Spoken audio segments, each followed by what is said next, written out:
Thank you, everybody, for joining us. My name is Sarah, and we are going to start our Wednesday webinar, our palliative care nurses Australia, and I'm honoured to have my two friends and colleagues with me today, Patricia Spicer and Kellum Steele, and I'm going to introduce them a bit later. As you can see, we're in an extremely fancy office behind us. And Kirsten Dowling couldn't join us today because she's off doing a leadership course, but she's another wonderful person who has some wisdom to share as well. So it might be webinar part 2. So before we start, I'd just like to do an acknowledgement of country. And so I'd like to acknowledge the traditional owners of the land that we're on today, which are the Larrakia people of the Garramella land. And I'd like to pay my respects to elders past, present and emerging, and pay my respects to any Aboriginal and Torres Strait Islanders here with me now and joining us on this webinar. And I imagine that everyone on this call will be joining us from a different place, and we pay our respects to those traditional owners of those lands as well. So thank you very much. So palliative care nurses have Australia have these webinars designed to deliver education that is relevant and interesting to palliative care nurses across Australia. And today's webinar really has come out of we all work together at Danila Dilba, which is an art show, and our team work for Aboriginal and Torres Strait Islander elders in Darwin. And I've been lucky enough to work alongside Trish and Kellum, and I've learnt a tremendous amount from both of you. And so the idea today is to hopefully share some of the wisdom that I've learnt from you guys with these guys, who are my buddies, right? No. I told them before the call that they were just to imagine that it was like doing a webinar with 100 me's. So, you know, we're all allies here, okay? So with great pleasure to introduce two wonderful people. So Trish and Kellum. Anyway, would you be able to introduce yourself? Who wants to go first? Sure, I'll go first. Okay, great. Thank you, Hello, Trish. I'm Trish. How's everybody? I was I was born in Katherine. I grew up in Mataranka. I was there until I was about 5 or 6. We moved from there. My dad worked on the railway. My mum worked at the Mataranka school and the shop. We moved to Darwin when I was 5 or 6. And yeah, just stayed here until I grew up. I started working at Jabiru about 30 odd years ago, just in the childcare centre there. And then I kept doing childcare. I've done childcare for about 20 years. I've done mentoring, teaching Indigenous women about childcare and getting their Certificate 3 in childcare. So just helping them, just, you know, looking after their kids, making sure that they could do it properly. And then I got another job as a cleaner because I wanted to change. I got a job at Janinga Aged Care Centre, just doing cleaning and kitchen hand. I worked there for 4 to 5 years. The Indigenous people there, they were just like my family, and they made me stronger in my spirit. And that's why I wanted to do more for them. And that's why I got a job here at Janinga, at Danila Dilba, Elder Care. I looked after my mum for a bit, but realising she needs more help than just me. So, yeah, this is where I am now, working here, trying to help our mob get services, get them some help, what they need and what they deserve. Yeah. Thanks, Trish. No worries. And actually, just to give you the context, Trish and Callum work in a team that it's called like aged care navigation, really, isn't it? Do you want to explain elder care support? Yeah, it's called elder care support. So basically we go out to clients' houses and we sit down with them and help them navigate all the paperwork to sign up for the aged care system. Yeah. Cool. And would you like to introduce yourself? Sure. Callum? Sorry. Yeah. My name's Callum. I'm a Gamilaroi man from New South Wales. I was actually removed from my mother, and my mother was stolen from the stolen generation. I've been up here for the past 13 years, living in the Northern Territory. And I went around, I basically went to all the remote communities, like I was in Port Keats, Wadair, and Gumbalanya, Pali, and all the West Arnhem region. So I worked out there, and during COVID, I actually, there was no one, you would remember when COVID happened, everything shut down. So during COVID, I was working for Sport and Rec in Gumbalanya, and they asked me, there was no one to run an aged care centre there, and they said, the whole town's shut, but the aged care has to keep going. Can you run this aged care centre? So that's how I started running the aged care, and that's how I got into aged care. So, and I've stayed in it ever since because I love it. Yeah. I didn't know that. Do you love that? Yeah, there you go. There you go. There you go. We teach Sarah something every day. You do? No, you do. And I guess, yeah, that like I'm lucky. Our whole service is lucky because we have a community aged care service, and the way it works is that these guys, if there's a referral, these guys are the first people that go and meet our clients, so that they are. We're the first face they see. Yeah, and because oh sorry, Sarah. Okay. But because I grew up in Darwin since I was 5 or 6, most of our elders watched me grow up. Yeah. I went to school with their children. They all know, Trish. Probably went out with some of their sons. Another story. Someone can ask a question about that in the chat, and we can get some more details. Yeah, but it's a very important part of the service, and it really makes the service. And in fact, what happens then? So they meet these guys, and then I, as a nurse, go out and meet them. But it's always with these guys, so it's basically they stop me from stuffing up. But also we work together, and So we learn off Sarah too. Yeah. Okay. Well, there we go. We learn off you too, don't we? I buy them cheeseburgers. Yeah, we eat. Yeah. Therapy cheeseburgers. All right. So let's get going. So the first, and I guess the other thing to say to everyone is that this chat is just going to be a chat, right? So we're just not fancy. We're just going to have a bit of a chat about how we work. Yeah. And the other thing someone said to me when we were setting this webinar up, I said, well, you can't. This is about top-end clients, right? This is about top-end patients, and you can't generalize because everyone is different. And the person said to me, well, what's the point of having the webinar? And I said, and I was telling Kellum this in the car, and you had a really cool analogy. I can tell it can you remember it? Okay, so Callum's answer was, it's like when you go to, let's say you go to my house, like a non-Indigenous person's house, and there's just general rules that you use to be respectful. It's like you go, like you just let like you go, you wipe your feet on the door, you knock on on the doormat, you knock on the door, you ask, do you need to take your shoes off? And it's like those rules, you apply those rules, but then you always check, right? Yeah, that's right. So it's the same here. It's like we're going to talk about some general rules, but then also the whole point is that every person's different. Yeah, that's correct. Yeah. So I guess that's a caveat that's important to say before we get set and go. Yeah, definitely. So, okay, we're going to start. So when we're looking after an Aboriginal and Torres Strait Islander person, what do you reckon matters most? Respect. Go for it, Trish. Yeah, Respect, right? Respect. We really want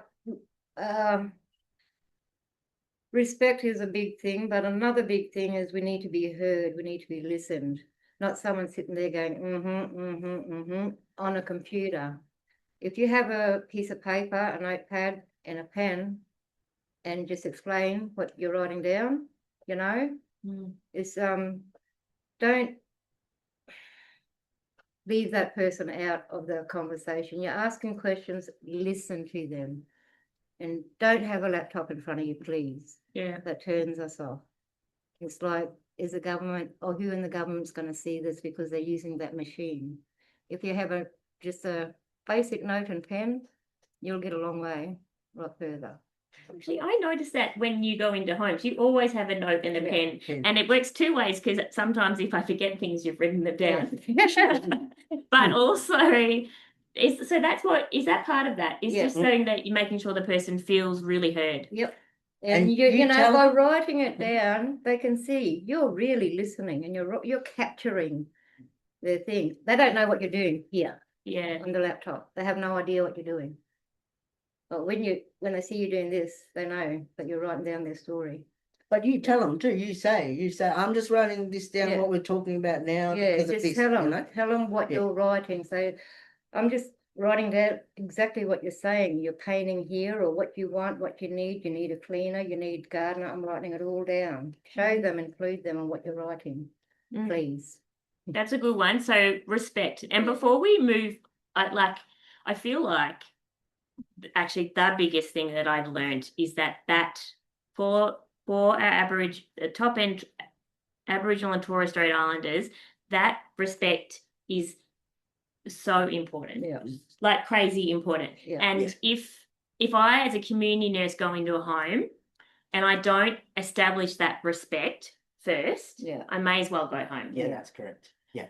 And so I guess my question maybe Callum can answer. What are some things that palliative care nurses can do? Because I guess we don't have infinite amount of time, but time is important. What are some things that you can do to convey that you have that respect? Trish gave one, which was listen and hear. I think so making a connection with mob. Yeah. If you don't make the connection, you won't get any information that you want or need or are trying to get. Yeah. So I understand the timeline, and you might have things that you're on a timeline and you've got to get this done quickly, and all that stuff you kind of got to leave at the door, because that stuff really doesn't matter. That is not important to us at all. And it's like if someone came to my house and they're like, I've got to get this, and yep, sit down, and we've got to get this down, blah, blah, blah. It's like I can see that they've got no time to listen. Yeah. And they don't really want to hear. Yeah. So I would say making the connection, even, you go, as you walk up to someone's house, it's the same thing like you said before about walking in and wiping your feet. You might walk up to someone's house and they've got I don't know, a windmill garden thing, like one of those windmill garden things, something like that. Yeah, something irrelevant, but you notice it as you walk up the door. So just having that conversation, hey, you like gardening? I saw that. I've got that windmill thing at my house. Just something like that. Just something small that you make that connection, and you've shown that you've listened and you've looked and you've seen something that is interest to us, makes a huge difference. A huge difference. We would then stop and have a 5-minute yarn about that windmill, just about that windmill thing. But really, that is building the relationship. That's the most important thing. Yeah. Whether you're talking about a little windmill garden thing or whatever it is, that's super important. Yeah. And that's so it's like finding a shared common ground, like common. It's like shared. It's just showing the person, which is kind of like palliative care nurses do that. I feel like this is a core skill of us anyway, actually. But it's showing that we're both human, right? And Trish pointed to my lanyard, which is a Collingwood lanyard, and people up here are like die-hard footy fans, and it doesn't matter if you love or hate them. I have it very intentionally because it sometimes is the thing. Talking point. That connects us. Yeah. And that's the respect piece then, right? Yeah, that's right. And then I can continue on with my visit. But as Callum said, an agenda, having a checklist or an agenda, there won't fly. It won't flow. You won't get what you need either. The information that you need. You'll probably get what back turned to you. Yeah. Yeah. And so I think that's probably the biggest thing, isn't it? It's just that respect thing. Yeah. Making that connection. The listening part. It took many, many years to use my voice because I always got shut down.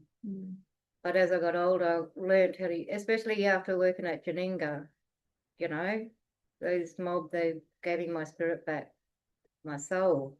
I started to use my voice, and now I'm getting listened to. It feels really good. It feels good to be heard for about time. For me, it's the first time I'm being listened to, and I feel really good. And it's important as a healthcare professional to properly to just maybe it's like it's hard for someone like me, right? Just to zip it, right? Well, like people fill the yeah, blanks. yeah, to fill it. Yeah, the gaps don't fill the are okay, blanks. right? Yeah, fill Yeah. the gaps. Yeah, just don't sit in the silence. Yeah. Yeah. So Because it will take a time for answers, yeah, but you have to honestly be patient. That's all.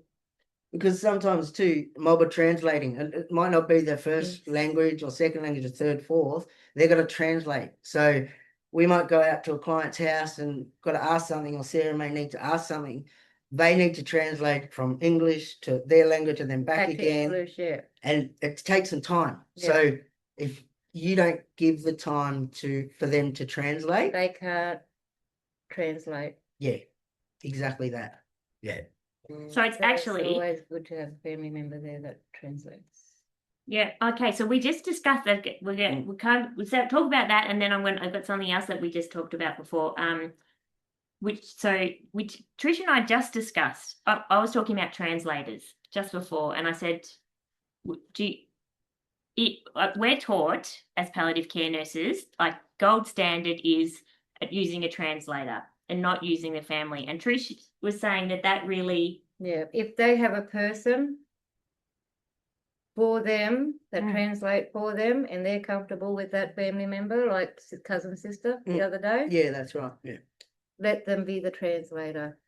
They're not gonna, if that person doesn't want to do it, you know, if they feel no good about talking about that stuff, then that's fine. You do what you need to do, but always ask our mob. You got someone here for you. You got a person that will come with you and talk for you with you. That would be better.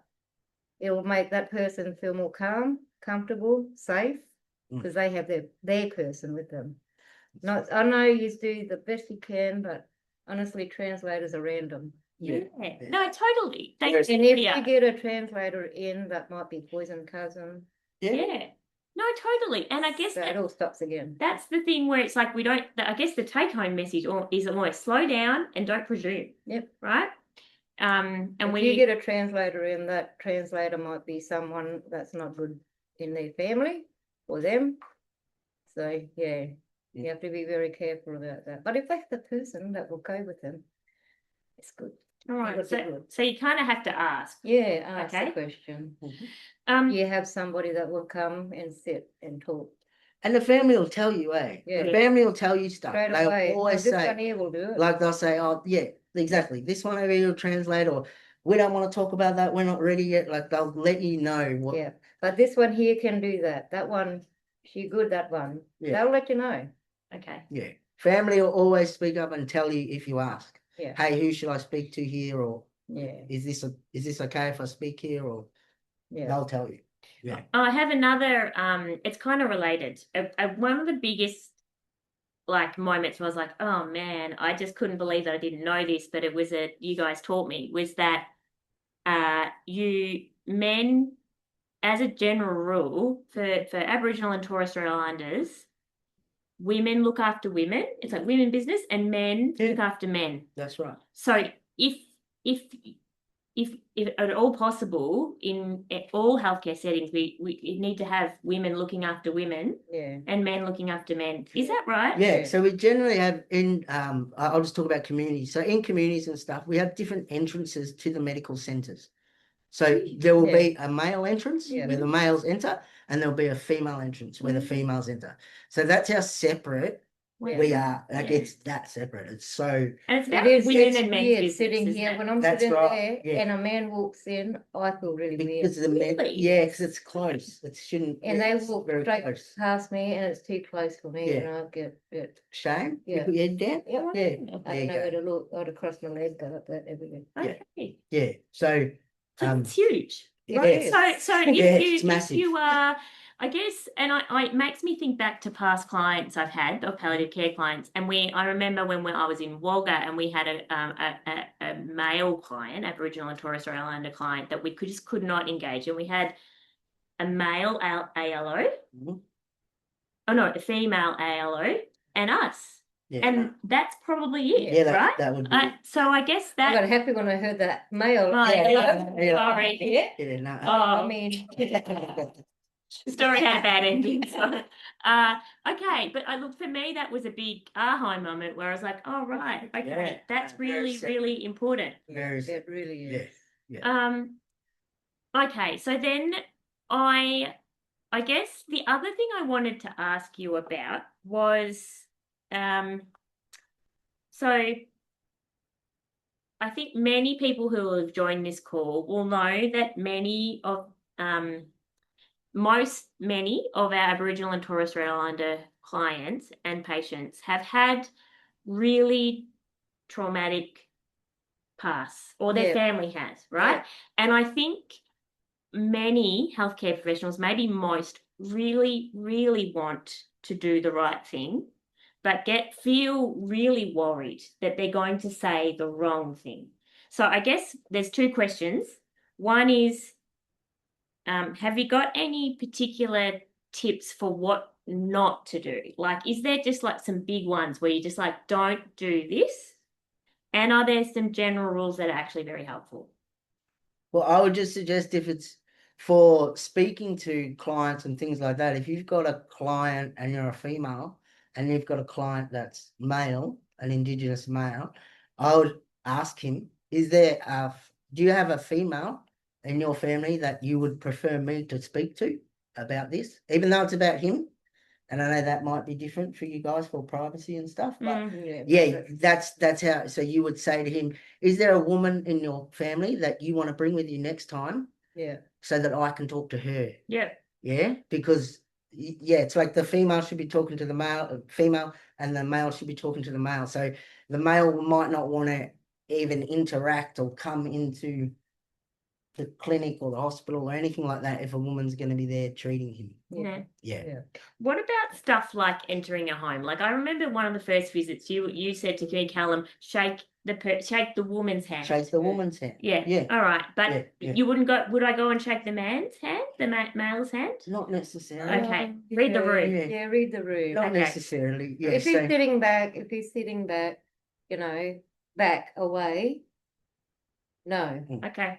It's like when we go to clients, whatever. If there's like a female, whatever, Trish will sit down. Yeah. I won't go and shake her hand. I'll just be like, "Hi, I'm Kellum. I'm over here," Okay. and I'll sit back while Trish is sitting there doing all the. Yeah. And that's why you all the guys work stuff. in male female pair. Yeah. Yeah, it works really well. Yeah. You know. So if there's a male, I'll sit back with our male clients. Yeah. So I think always asking the family, you can always ask them.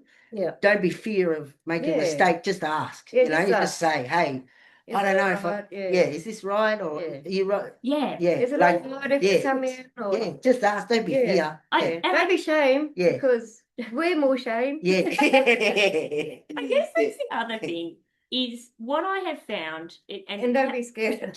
A lot of people are scared of that. Correct. So I guess that's so. Let's talk about that, right? Because I came to this job feeling super scared, right? That I was going to do something wrong. So I guess the first thing is what we've talked about, what I've learned from you two, is just to be genuine, right? Be yourself. Be yourself, because actually that's a great start for respect. Yeah, I like it how Sarah says, "Hello, is it all right if we just have a little chat?" Yeah, that's great. That's Sarah being Sarah. Yeah, that's right. And that's what she comes in with, and it's really good. It's nice. That's good. Yeah, because she's genuine. But also taking the time, like Sarah, like you do, when you take the time to sit down with the clients and stuff, and pull out the stethoscope and do the extra mile. Yeah, that is really, really important. Really important. You know, asking, "Are you feeling okay today? Yeah. Is there anything you want me to check your blood pressure or anything?" And they might play on it. It's just the little bit of attention. Yeah, it's great. Yeah, that was something that you both told me. Yeah, and palliative care There's a nurses. little old lady sitting there. We've got someone's big camera, but there's that. We're just gonna. in someone's house. I don't. Yeah, that was someone's house. But that's okay. Let's just ignore that. Yeah. Oh no, that's. Anyway, we can see someone's Oh, they're gone. Anyway. Oh, hello. Someone's moving around there. Sorry, whoever that person is, we can see your house. That's okay. We're just going to ignore that. Is that okay with you guys? Yeah, that's all right. What were we saying? Oh, yeah, that's what I learned from you guys. As palliative care nurses, as a general rule, stuff like taking someone's blood pressure and listening to their chest is not always something we do. But Yeah. what I learned from you guys was, and I do it every time, is that helps clients feel a little bit of TLC, Yeah, right? yeah. And it makes them feel cared for. Can Yeah. everyone still hear us? Can someone give us a thumb up? Yep. Oh, good. It helps. Everyone enjoys that, right? Like Yeah. I always ask permission, right? But Yeah. every client They'll say yes, don't they? they all Yeah, yeah, love yeah, it. yeah, Yeah. So I spend time taking everyone's blood pressure. I listen to their chest. yeah. I feel their heart rate just for that, just a bit of TLC. And it's peace of mind for mob too. Like Yeah. our Yeah. clients, it's peace of mind for them. You know, we have clients that don't feel listened to or don't feel whatever. So we take Sarah around there and she pulls out the thing and Yeah. listens and sits down. They really feel like Yeah, they're they're being being listened listened. to. Yeah. You know? And being cared for. Yeah. When my mum got sick and I rang Sarah, and Sarah said to me, I'm not sure if I can do anything. And I told Sarah, that doesn't matter. I just need you to come. Yeah. And that just made me feel better, made my mum feel better, made my sister feel better. The whole household felt better. There you go. Just with Sarah coming in with a stethoscope and stuff. Just peace of mind. Yeah, just a peace of mind. Yeah. Peace of mind. Yeah. And it doesn't take much, does it? No. Right? No. 5 minutes. That's it. we That's could what be I mean. happy. Like all that other stuff that's probably really not important is That really is- is put the importance on it. Like it's Yeah. super important. Yeah. Yeah. And I guess the thing for me that really struck me when I came and learnt this from you guys is this is what palliative care nurses do. Yeah, you This already is do like it. core business for us, right? Yeah. Making people, building rapport, Yeah. establishing respect, slowing down, making it about them, not you. Yeah. So it's And cool. also,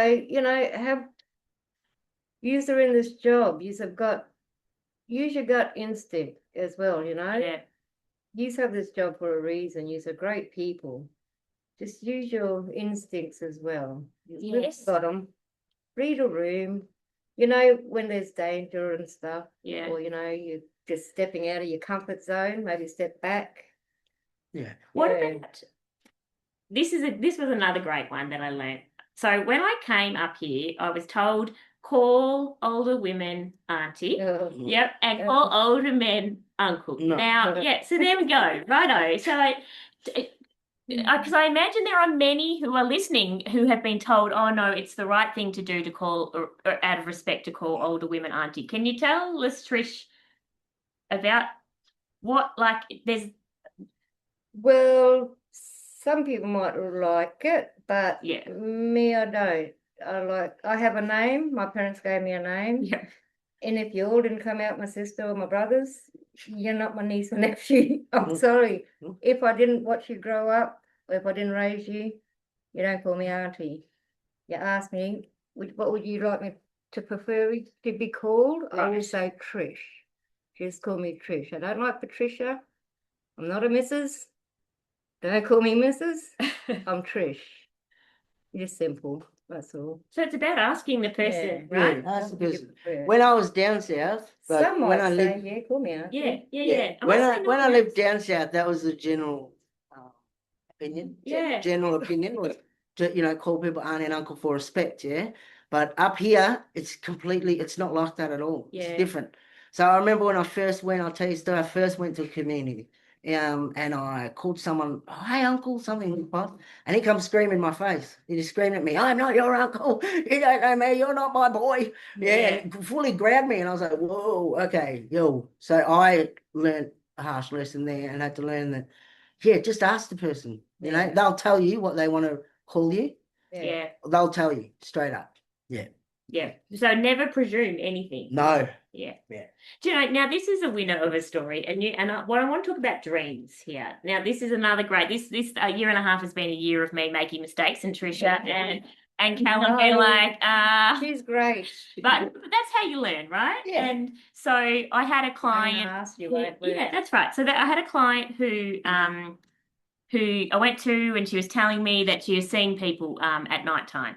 And I called the son and I said, oh, look, and the other thing I just wanted to tell you is that, just so it's on your radar, your mum was telling me that she was seeing people and relatives, and that, maybe we should keep an eye on that. And he was like, nah, That's very normal. And I went back and told these guys, and they were like, yeah.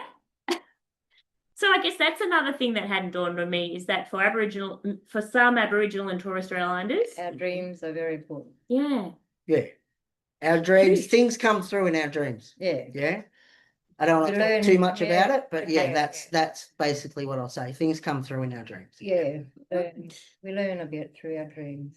okay. So that's So listen to your clients if they say there's If a people. dream lasts, Yeah. it's gonna mean something. Okay, cool. And that in itself is a big learning, right? Yeah. Okay. Okay. Now I'm going to. We're not surprised that this group of people are me, it's like 100 versions of me, and they are palliative care nurses, right? So they're kind of end of life. Yeah. caper is their thing, right? We've already talked about this. Yep. So, but for this, what I've learned up here is that the better word in terms of end of life and dying is finishing up. Yeah. Right? So I'm going to talk about finishing up. Is that all right? And what we're going to do is I'm going to ask, is there anything you want to share with this group of people? We don't have to do this though, right? Anything you want to share with them about finishing up, like that would be useful. They're all looking after when they look after an Aboriginal and Torres Strait Islander. There's usually a head person that you can go to talk about that stuff. And In the probably community? They probably usually by their side. just understanding that death is taboo Yeah. for Indigenous people. So we don't We really don't talk about it. yeah. We don't talk about those things. And we don't discuss those things. You may go to a client's house and there might be one person that's almost finishing up, and the family's there around them or whatever, and you want to have a yarn about that person's finishing up or whatever. That family could get very upset because they're not ready or willing to face that yet. They will face it and they will have the conversation, but it's just right now they're not ready, and it may not be appropriate for them to have that yarn about that because it's taboo. So it will happen, but just not in the time frame that most people want to happen. And not in front of the person either. It would be, Don't talk about the person finishing up in front of them. It's And I think what you're saying there, Callum, is to read a room, right? Like and I guess palliative care nurses do this very well. I'd say we read a room well, but also we don't just jump in and you don't dump something on someone. You know, we do what I call like soft startups, right? Like, or fire warning shots, which is like another thing that sometimes I talk about with. I'd like to talk about is finishing up, and I might not in front of the client, I might talk about with the daughter, and you read that room and you read that moment, and if that person you see shock. And then you read the room and you go, okay, not now. Not right now. But it might open a can of you never know. Can I ask you, and we don't have to answer this question, is there anything that you could share with this bunch of people about what sorry business is? Because and it's okay if you don't. We don't. What do you want to know about? Well, what like in the chat, in the questions before the webinar, someone said, well, what happens in sorry business, or what is it? Like it's like what actually happens? Well, like is sorry business? It's kind of like the community's mourning. Yeah. So it's basically the whole family. I probably shouldn't be speaking about people up here because I'm not from here. So I just want to explain that first. But it's basically just the family staying with the person. Yeah. Okay. And mourning over the person, and that could go on for weeks. Could go from one day to weeks. So I've seen funerals last 3-4 weeks sometimes months. It all depends on if family can get where the family can arrive as well. And there's members of the family that need to be there. They're really important, and they need to say goodbye. And the timing too of the season. is really dependent. So Because our burials, yeah, very we're not all in cemeteries, guys. no, When we're not all cremated, yeah, we get buried out. front yards. Yeah, Really? Yeah, yeah. Now, actually, before we continue on though, should we change topic or are we still okay to keep talking? that bit's fine. That's Okay, all all right. right. Yeah, that's all right. I didn't know just- about the what? front yards bit. Yeah, Yeah, yeah, yeah. Wow. yeah. Definitely. Yeah. Yeah, I've got Yeah. members out at Bulwell community. It's 3 hours away. Wow. My little brother's buried in front yard across the road. Wow. Yeah. Well, why not? Yeah. At Numbulwar, there's yeah. It's just these things you just don't know unless you learn, That's why right? Like, Aboriginal Yeah, that's- people yeah. kick up a stink every time new development go up because you don't know what's buried. That's right. There's a lot of people What buried. do you think something at the park where they want to make the new Olympic thing? Yeah. Yeah. Yeah, a lot of Yes. people buried, you know. Oh, In man. nowhere. We've been here for a million years, mate. Wow. Like the dinosaurs, we're everywhere. Okay. Yeah. Wow. Okay. So I guess the thing that I'll like that maybe just from that is that you just have to sit, to ask, to listen, and just be ready to hear what is important to the person. Yeah, and ask the family. The family will tell you. The There'll be family one will, person. Yeah. Hey, There will be a spokesperson. In my family, it's my sister. There you She's go. our eldest sister. Yeah. She's our spokesperson. Okay. So if anything happens to our mum, it's any funeral in our family, it goes to my sister. Okay. I've got another question. We're going to move on from finishing up now. Yep. Okay. Yeah. Is what about using when I came up here? I guess the thing is you got to be authentic, right? And Yeah, people tell you, oh, you should use words like yarn and mob because you guys use those words, right? But I haven't because I haven't felt authentic Good. doing it. That right? makes us happy. That's good. Okay. Sarah is true. Sarah is real. So, but I guess so. The people listening, I guess that's the point, right? Is that you don't Don't try to beat don't someone try and you be don't. black. Just be yourself.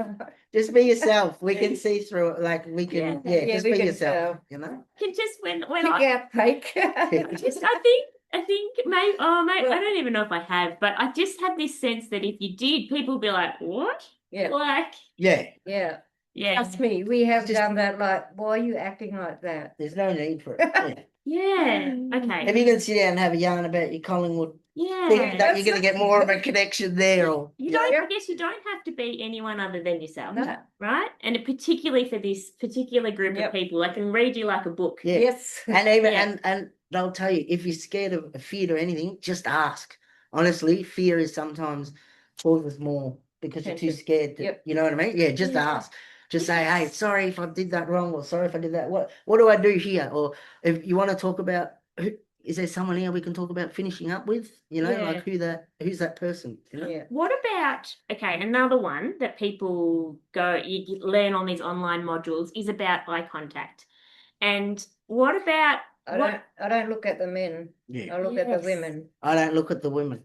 right, so that's what I learned. So actually, mostly the women, unless there's something shameful that's happened. I do find the female clients, look, you read the room Yeah. and you see what they're doing, but they look me Yeah. in the Yeah, eye. of course But they- then it's like, They're yeah, probably okay, so it's looking, male, but female. they're really thing, right? putting you up and down. Yes. Yes, Checking they you are. out. Yeah. That's fine. Yeah. And Also, also, gonna come here, take my man. Yeah. and also though, that I guess the other thing we've got for non-Indigenous staff members is that it's not always possible, right? But if there is Yes. an Indigenous liaison person, if there is an Indigenous staff member that can come with you, it gets you so much further, right? Yeah. Is that true? Do you Yeah. think Yeah. when you guys come with me, Yeah. it's better? Yeah, that's right. Yeah. Because we know them already. Yeah. We've met them already. Yeah. No one's not that big. No, yeah, okay. I guess so. We'll go to the chat in a minute. Yeah. This has been. I hope this has been helpful for everyone. I had fun, if anything. This is Yeah. This is kind of what we do in the car on the way to people's homes, and then we get a cheeseburger. And is there anything that we haven't spoken about that you thought we might, that you wanted to tell these guys, like these versions of men? Yeah, well, Callum puts it really good. When you go to their home or when you meet them, get down on their level. Do not stay standing. If they're sitting down, ask if it's all right if you can sit down too. If they're sitting on the floor, get down to their level on the floor as well. Ask the permission if you can sit down next to them or sit down. Like always get down to their level. Yes, Yeah, it's good. that's Yeah. important. Yeah, Very important. it is. And I think too, taking the time to break up, maybe like if you see that you've got 5 pages of paperwork that you need to get done, maybe break it up and Yeah. just go, hey, we're just going to do 1 page today. I'm just going to come do 1 page. Yeah. And then I'll come back in another few days and we'll do another page. Yep. Like that. Like, don't sit there and try and get all the information at once because, yeah, you'll lose Yeah, the attention span the as well. attention, yeah. And that relates to something else you said the other day, which is don't use overly medical words. Oh, No. Trish, she says that all the Yeah. time. Yeah, good for that. She's great for that. Yeah. Yeah. Don't talk in big words. Keep it simple. Yeah. Like, cardiac Cardiac. doctor, heart doctor. Yeah. Yeah. No, totally though. But that's what kind of one of the things I wanted to get across is that we've got this, right? Yeah. This is what this group of nurses do. Like they don't, as a general rule, I'd say palliative care nurses, it's kind of core business to talk to not speak in medical, Mm-hmm. Yeah, to teach slowly and to listen and to make it about the client. yeah. So let's, if it's okay with you, I'm going to look at the chat and Okay. see if there's anyone. There's lots of like, you guys are amazing. Oh, Go you guys in the chat. Let's have a People look. we know. Yeah, no. Okay. Yeah. Kelly Clark.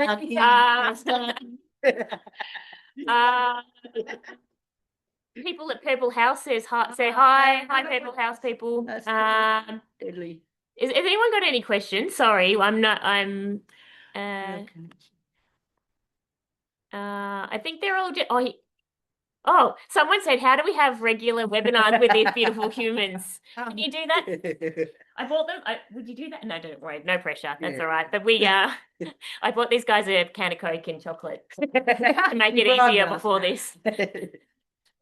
I don't think there's any questions. Oh, Reese, you're off. Yeah, I've got a question, actually a comment. I work at St. Vincent's Public down in Victoria, Melbourne. Oh, hi. And Must be cold yeah, hi, it's freezing 13. Listen, we've got a really large Indigenous population where I work, and all your comments have been so appropriate, and I really wish that the online learning and more hospitals get on board and how to communicate with people of First Nations. Why doesn't this happen?